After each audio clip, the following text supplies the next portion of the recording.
It's the truth about parenting. Something needs to be real for us. The truth is in the raw things that people don't talk about. This journey is not for the weak. Welcome to the Mama Jac podcast.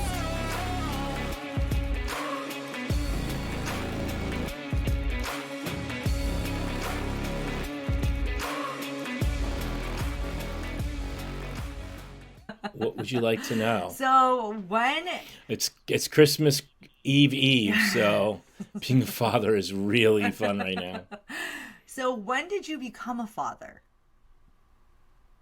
It'll be 9 years on December 30th. Okay. And how old were you when you became a father?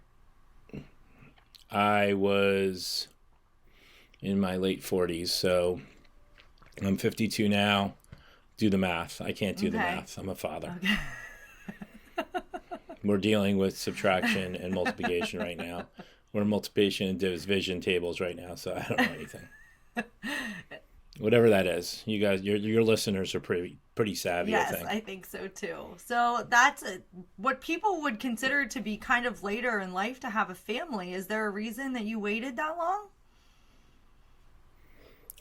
Yeah, I mean, it just took me that long to get married and have a kid. Yeah. I mean, it wasn't like it was, Lucy was planned, but at the same time, we didn't.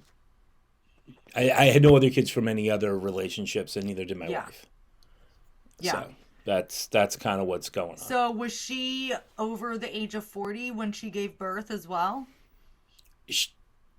She was considered the worst term ever, which is called a geriatric pregnancy. Because, when you think of pregnancy as a wonderful thing, putting the word geriatric in front of it always makes it just so much more fun. She had just turned 40. Yeah. So. Yeah. My second pregnancy was considered geriatric because I was 35. I think that's when it starts. So yeah, it's whatever the word, whatever the age is, they got to come up with a better word than that. I know. Safely say it kind of sucks. Yeah, it does. It really does. It makes you feel like you're 85 years old. Pretty much, yeah. So you were ready to have a family. This is something that you had wanted for a while, or was it like you and your wife got together? Yeah, I mean,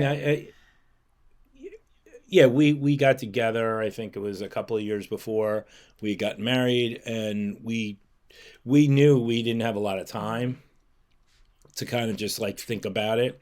So within a year of getting married, we went through the process of, going to the doctor in vitro. We practiced, and that didn't work. So then we just went directly to in vitro, and we were lucky. First try,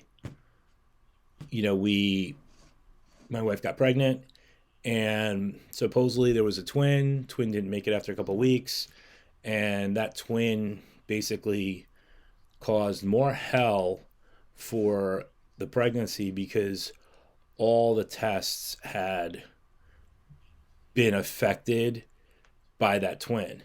So all of her tests were fine, more or less, until when you have kids that were born in the 70s, 80s, and even the 90s, and even in the last, probably past the last 10 years, technology is great until it's not. And the greatest day ever was when I found out my wife was pregnant. Every day until that baby came out, it was awful. And I don't say it was awful, but it was just like, it was always something. And she really didn't have a bad pregnancy in any way, shape, or form. I mean, you probably talk to people that have had like nightmare pregnancies, but in my line of work, I teach CPR and first aid, and I deal with a lot of parents, and I always expecting parents. And the first thing I always tell them is, don't look on the internet, because no matter what it is, it only results in one thing: death. Breathing results in death. It's just like everything results in death. And if your listeners come out of anything from all this, it's do not go on the internet. No, but I mean, we had a she had a great pregnancy. I mean, she didn't have that much morning sickness. She really had a great pregnancy. And the other thing is, and I always told her this, and this is something that dads should really kind of appreciate. So when she first got pregnant,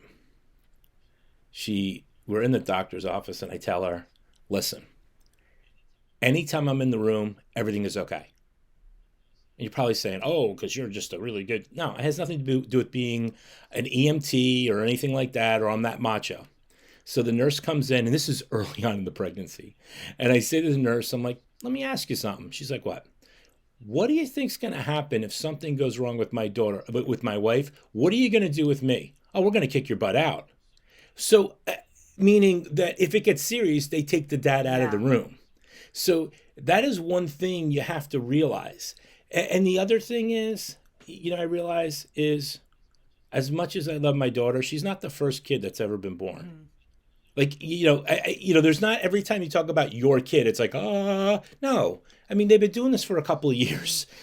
They've been birthing kids. And I say that because people just get so crazy, and they should.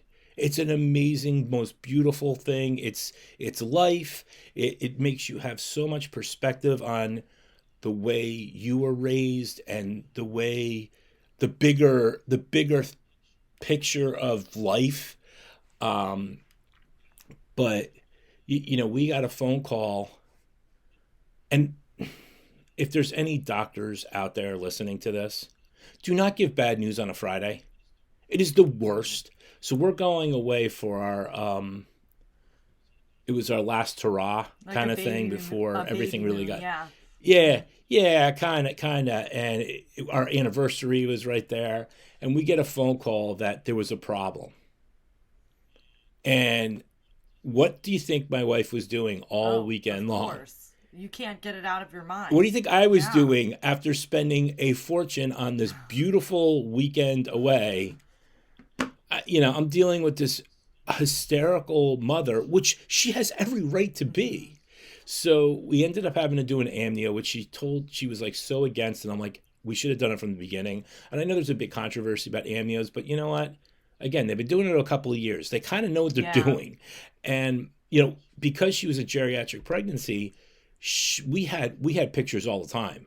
I mean, basically we got more pictures of that kid before she was born than most people have, than anybody. Now, what happened was after they did the amnio, they have like what's called a fish test, which is kind of a pre-test, came up negative. So we end up having to wait the whole entire time, which is like 14 days of hell, to find out, that our kid does not have Downs, because they told us she had a 90% chance of Downs. Now, I told my wife, and I know people will probably think that this is crazy, it's not Downs until it's Downs. Yeah. I know it's 90%, and my wife's a science teacher, so it's all about the numbers, right? And, we started talking to Downs groups, we had considered other options. And the fact is, we weren't getting any younger. This is probably the only kid we're going to have, maybe have another one. My wife thought that we might have a problem in the relationship. The whole works. There was never going to be a problem. I mean, we were going to end up, either having this kid, or there was going to be a problem. We lose the baby, whatever else. And, it all worked out. Mm-hmm. And we're very blessed because we have a child that's healthy and happy and all the things that you're supposed to have when you have a child. So, it really is, as much you complain about a kid and all this other stuff, because there's a lot to complain about everybody, including myself. I'm the last person to say that I'm perfect. But I mean, at the end of the day, we got really blessed. And the pregnancy was great. The thing that I can also impress upon people is, as the dad, you get that golden hour, and take every second. Now, for those of you that don't know what the golden hour is, it's the hour after the baby's born. It's just the three of you. and it's the only time it will just be the three of you in that hospital. And it was robbed from me because the security guard was a jerk. And I came back, and then everybody was like there because they'd moved the baby. And just like, you got to be kidding me. So it was just a very wonderful time.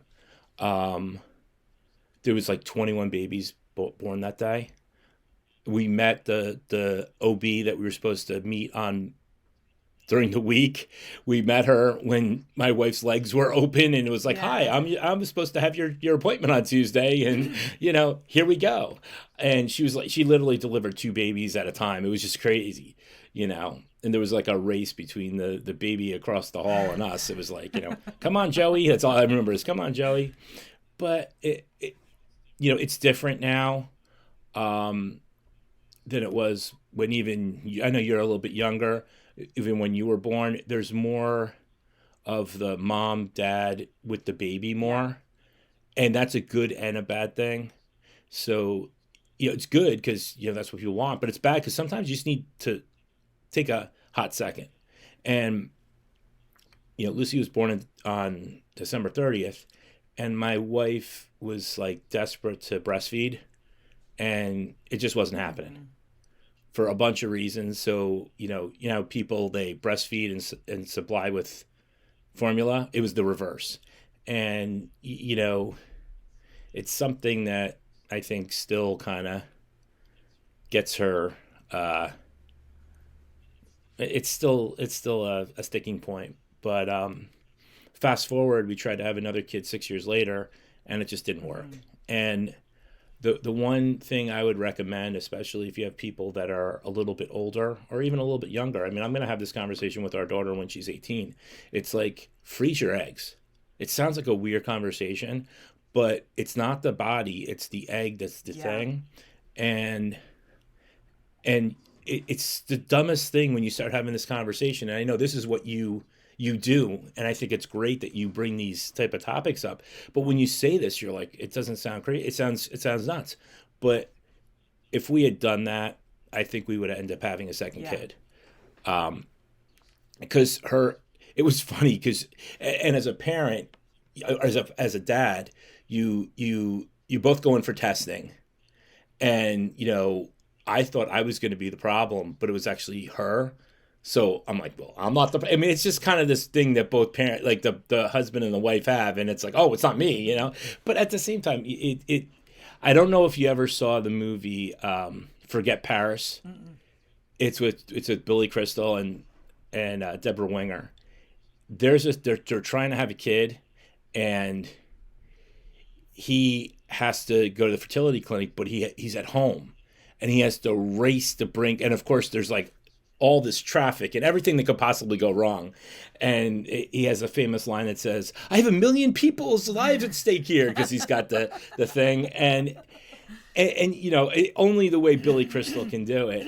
And I have to say, the fertility clinic has to be, without a doubt, the worst place in the world, because you're either one of two things, and there's nothing in the middle. Either you're happy, over the moon happy, or it's a dungeon. And I don't care who you are. And it's just kind of, I just remember, it was like the nicest place ever. And they always had like coffee and donuts. And, it was like this high-end place, because they're like making a fortune from everybody. And you're just like hanging on the will of this. And, life is never fair. We like I said, we were blessed. We have a kid. My grandmother had 3 miscarriages. My mom's an only child. I have another friend of mine who has several miscarriages. She has 4 kids.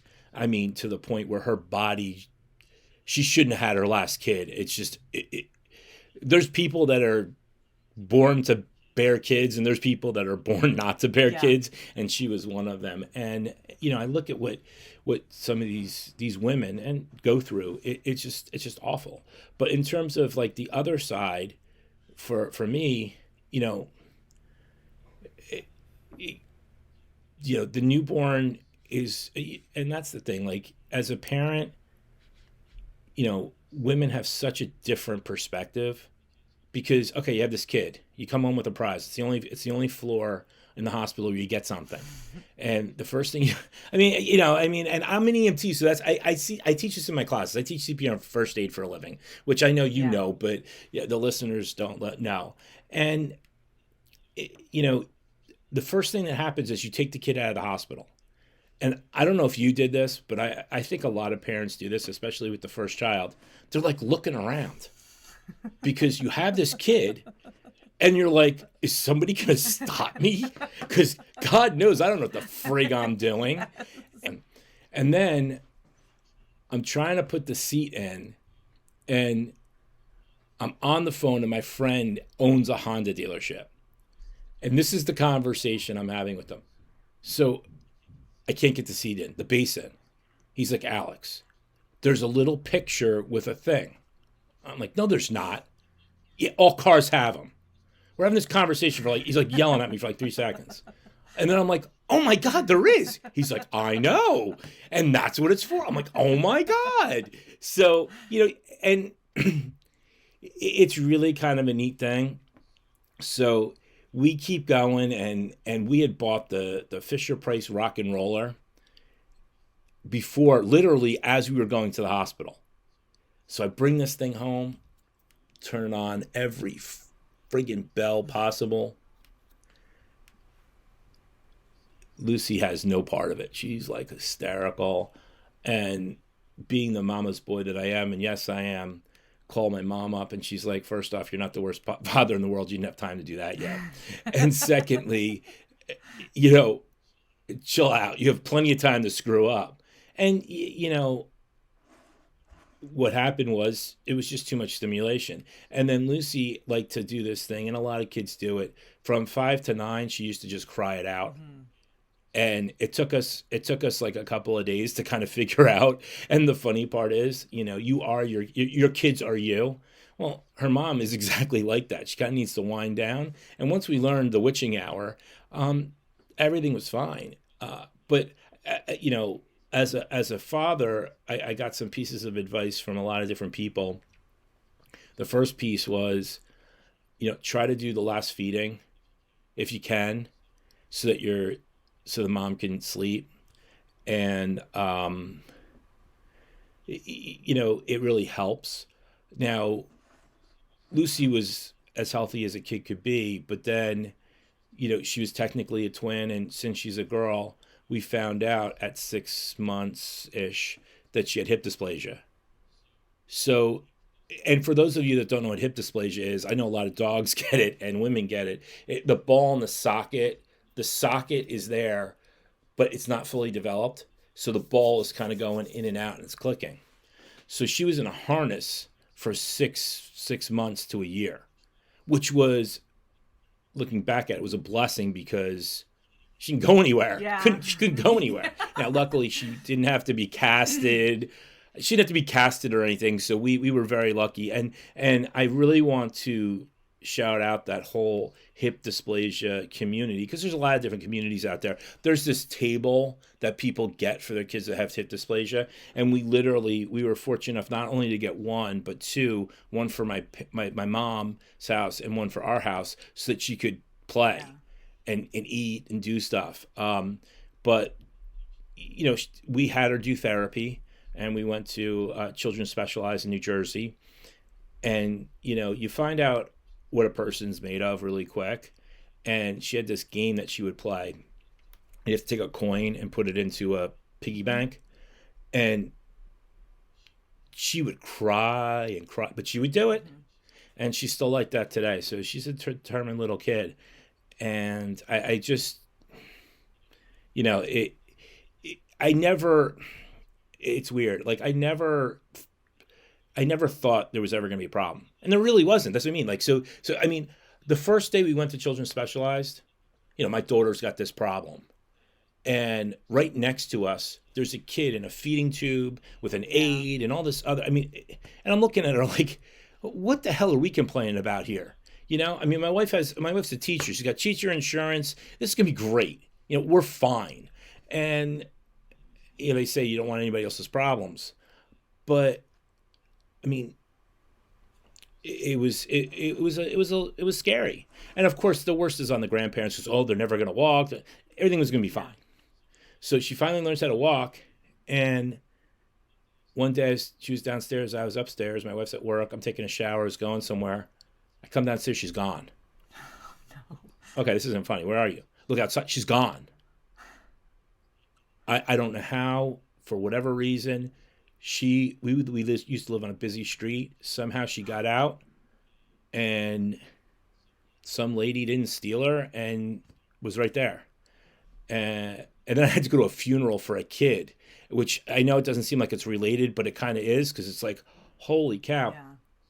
So I just, you count your lucky stars and whatever else. But then the little munchkin decides we put a chain up, and then she tried to go out again. She got a little fat head stuck, and I'm like trying to like not laugh, but yet because I just didn't make the chain short enough. And I'm like, you little munchkin. So I mean, they will find like I said, way. They're determined. Oh, they're definitely determined, but more than their parents. But yeah, I just think that in the beginning it's hard for fathers because they just don't do anything, and because of that, it's like, okay, well, we can't really do much, and that doesn't mean that they're not learning. That doesn't mean that they're not doing all that. I mean, she's going to be 9 very soon, and obviously now it's a different age.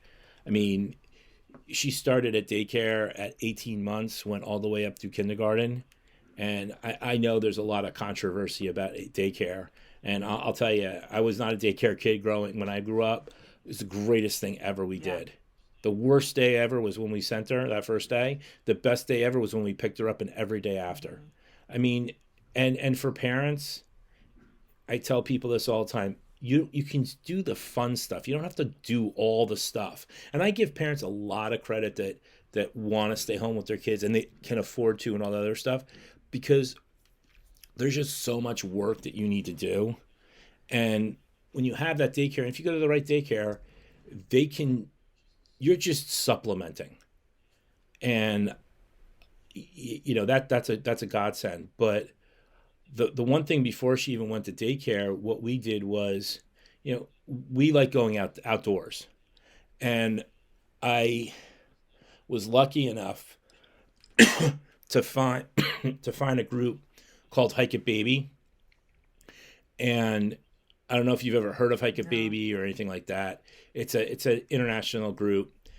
And my wife, God love her, she likes to hike, but she doesn't want to go deal with all these people. Like, who wants to deal with new people, whatever else. Well, we go on this first hike, and it really was just going to an apple orchard. And we actually, the woman that was there was one of the ambassadors, and we fell in love with the couple and her daughter, and we became very good friends and everything else. And I ended up becoming an ambassador for Hike It Baby for a little bit. But, we've packed Lucy all over New Jersey. Every single county we've hiked.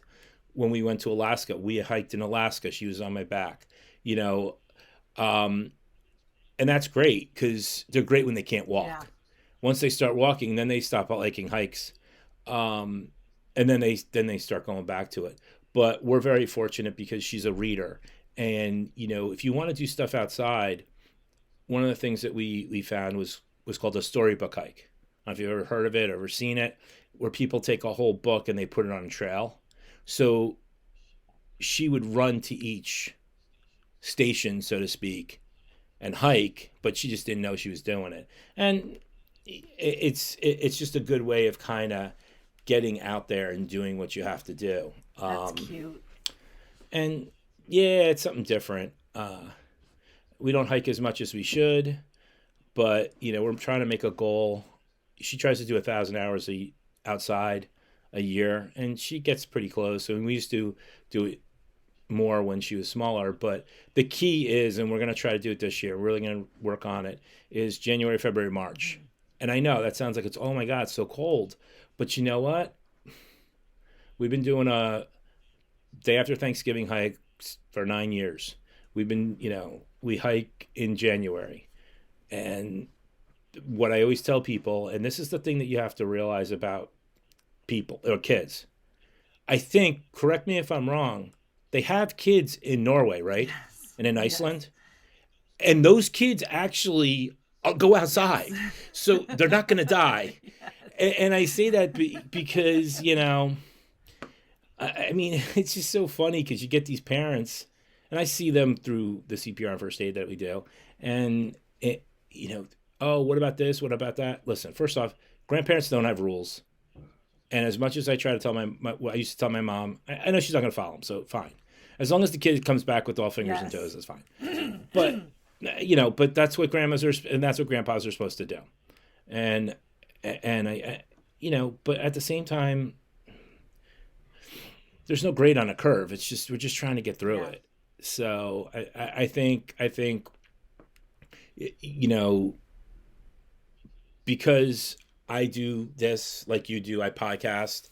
We started a podcast with my daughter on reading, and the only reason we did it is because I podcast. She's like, I want to do it like you do. Well, she loves to read, so we decided to do that, and that's a way that we can kind of have our own time. I coach her in field hockey, but my wife's a science teacher, so she does sciencey stuff. And I think that it's not by accident that, dancers, professional dancers, their kids have an aptitude for dancing. Oh my God, that's such a shock. No, it's because that's what they see. And I think if you just live your life and you try to incorporate your life with them, you'll be fine. But I think also, which is maybe not off topic, but it's about parenting in general. And again, I'm older, so I have a different view than a lot of other parents, is she's never my friend. She will never be my friend. She's my daughter. I love her. That doesn't mean I have to like her. I tell her that, because when she gets in trouble, she gets in trouble.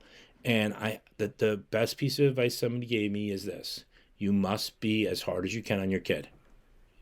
And I know that sounds really mean, but how many times before we were going to school, she would cry to put the silverware away. Now, I would tell her, it takes you longer to cry than it does to put the silverware away. Now she puts the silverware away. She rolls her eyes, but I don't really care. Like, and it gets done. Yeah. And I think that, parents expect one thing and do something else. And you can't, and I know, I'm not the perfect parent. And listen, I'm just I have double standards too, do what I say, not what I do. But what is our job? Our job is to train this person on how to be a productive member of society. And I tell her all the time, you're going to be the only kid that knows how to wash your clothes in college. Yep. You know what I mean? Like, I don't really care about the other kids, because I only have one kid. I don't have a spare. So if I screw up with this one, she's the only one that's going to take care of me. If she doesn't like me, then I'm screwed. I'm an older parent, so I don't know if I'll walk her down the aisle. And I'm not trying to be funny when I say that. I might be 70 years old before she's ready to get married to whomever. So, or older. And I know 70 doesn't seem like it's that old. Well, you know what? People die anytime. So I think that that part is hard. But being in the Christmas season like we are with this episode, a lot of traditions are important. You don't think is important. You do think is important. And, trying to marry those two from your partner is really fun and hard and great and all that stuff at the same time. But in terms of like a dad, each person, mom or dad, has their strengths and weaknesses. And, sometimes the dad's the pushover, sometimes the mom's the pushover. It doesn't really matter who it is, but you try to be on this. You try to be on the same page most of the time. Yeah. I mean, that's what you hope, right? And just try to have fun with it, because at the end of the day, I make my mistakes, but You have to like, it's funny when we were kids, they had this one, like the more you know kind of thing. And they always talked about talking to your kid in the car because they had nowhere else to go. And I tell you, I do more talking to her in the car than anywhere else. And yes, I know you're going to say, oh, she's on the iPad. No, she's not allowed to have the iPad in my car. I know what you heard me right. She does not have the iPad in my car. Now, my wife's car is a different story. We go on a long trip, that's a different story. But 9 times out of 10, like, I'll talk to her. And, she'll want to play your songs or whatever. But I think that's where, we all have to come together. And the last thing is, it's all about accountability. I ref football, I ref sports, and the first thing I say to the teachers is, if there's a problem with my kid, I want to know about it, because I know it's probably her, it's not you. Yeah. And I know that's a groundbreaking thing that I'm saying, because oh my God, what do you mean? No, my kid's not special. My kid's not this. She's just as much of a knucklehead as every other kid in the world, meaning they make mistakes, and they all lie, and they all try to get, listen, she's 99% of the time she's great, but I'm just saying it happens. So I would rather, give the teacher the benefit of the doubt than her. Yeah. and it's only fair to the teacher. Yeah. Because she's got to deal with 20 other miscreants that are trying to do whatever. Yes. So and I say that jokingly, but you get to that point and you're just like, you want those teachers, you want to get the best out of the teachers, just like you want to get the best out of your kids, and you want to put them in positions to be successful. And I think the biggest problem as a parent that I find is you have to let them fail. Yeah. And it's hard because you have to do what you did as a kid, and you want to protect them from everything. And they got to eat a pound of dirt a year, or else they're not playing. Yeah. They got to get out. They got to get dirty. They got to explore. And I have some friends of mine. They want wild kids. That whole term. I want a wild child. That's great, but it's all well and good until it's time to not be. Yeah.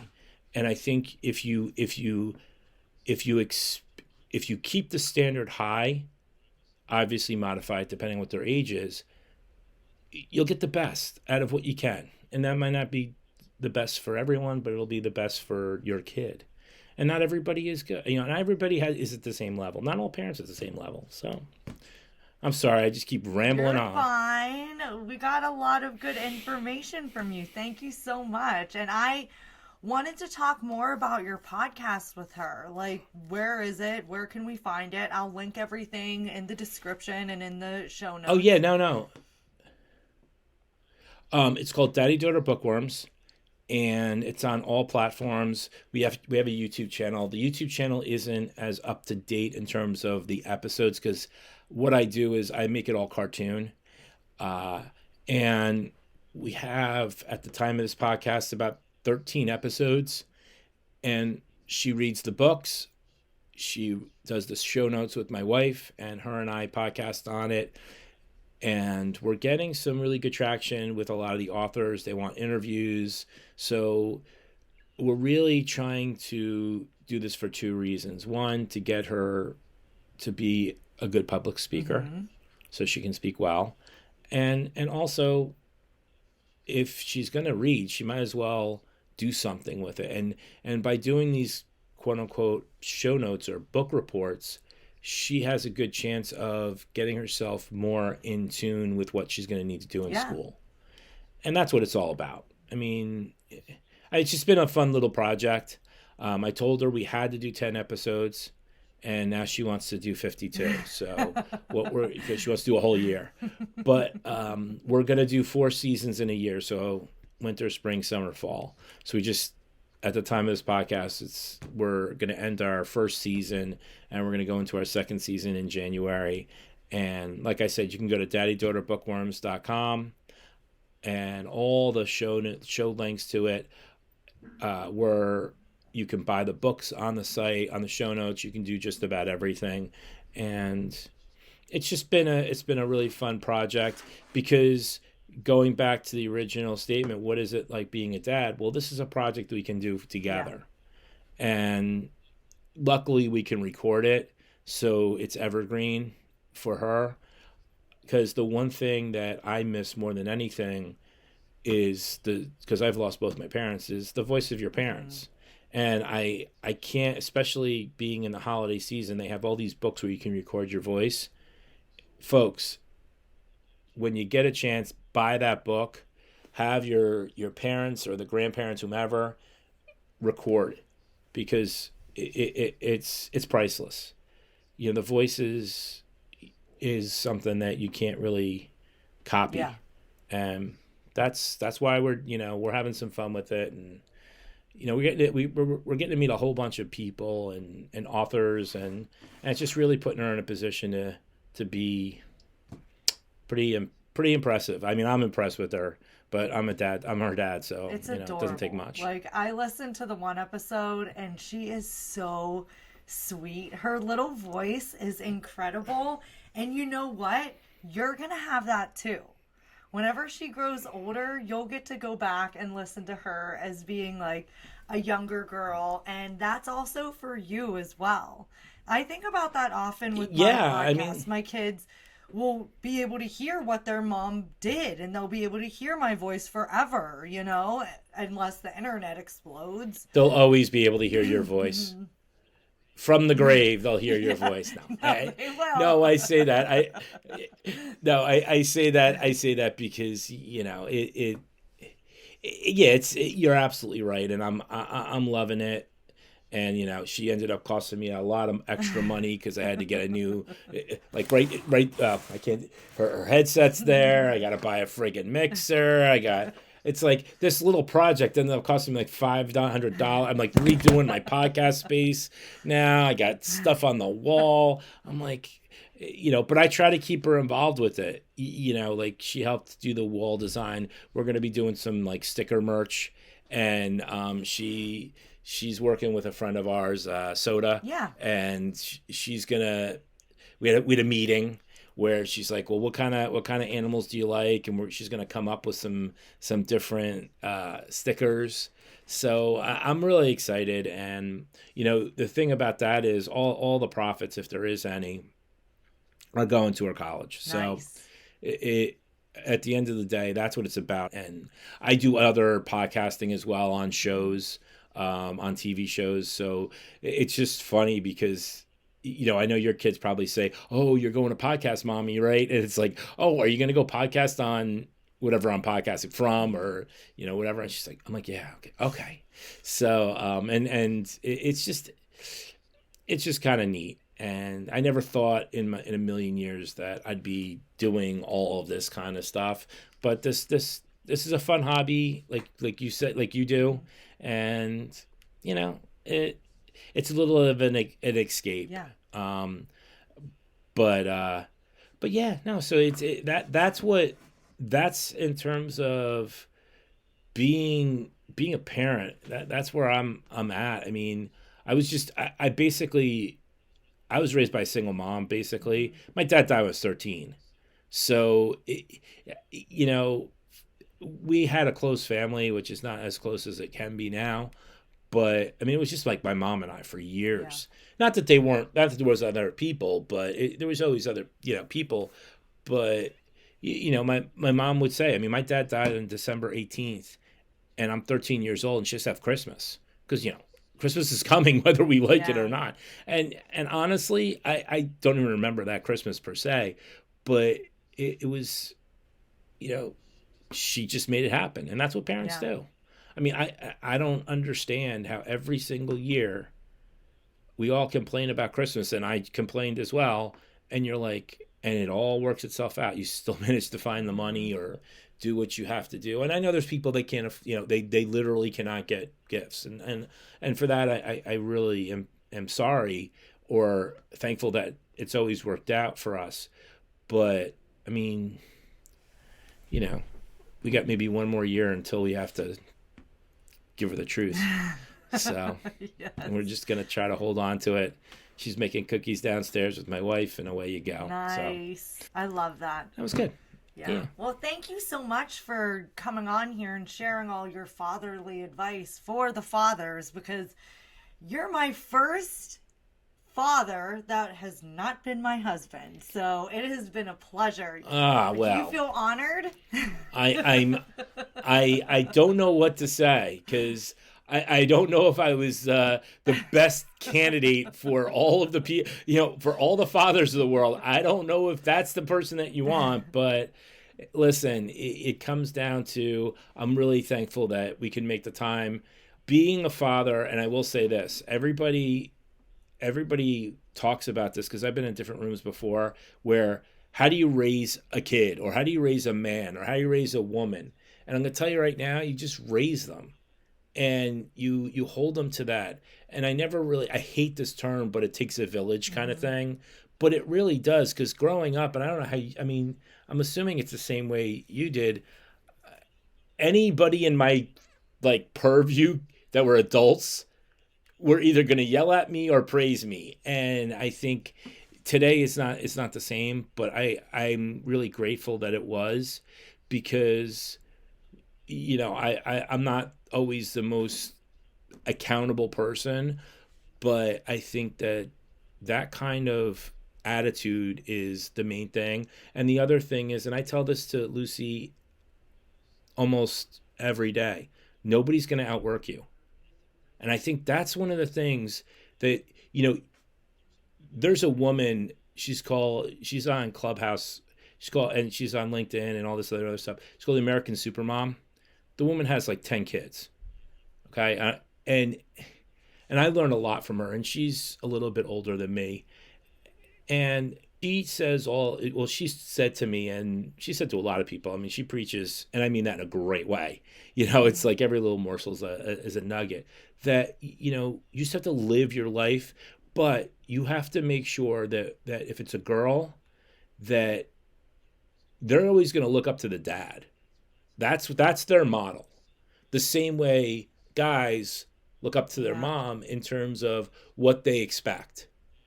And, as much as we don't want to be parents, as much as we don't want to be like our parents, we end up being like our parents exactly.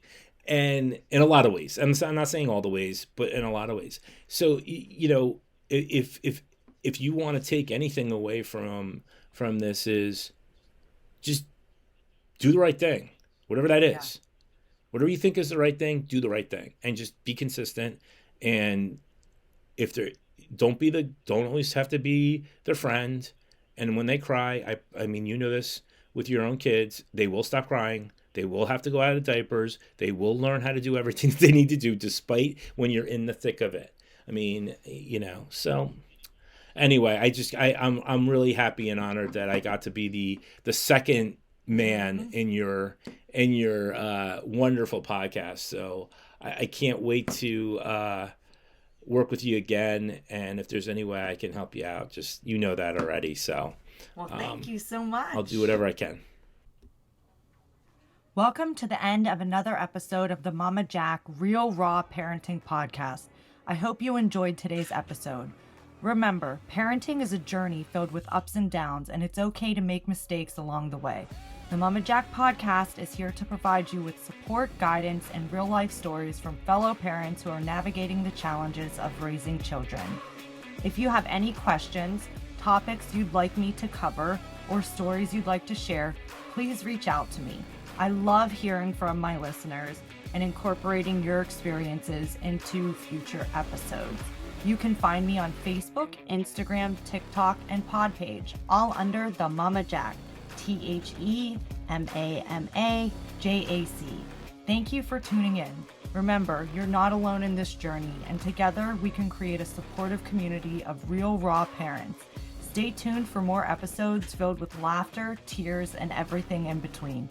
Until next time, keep being the amazing parent that you are.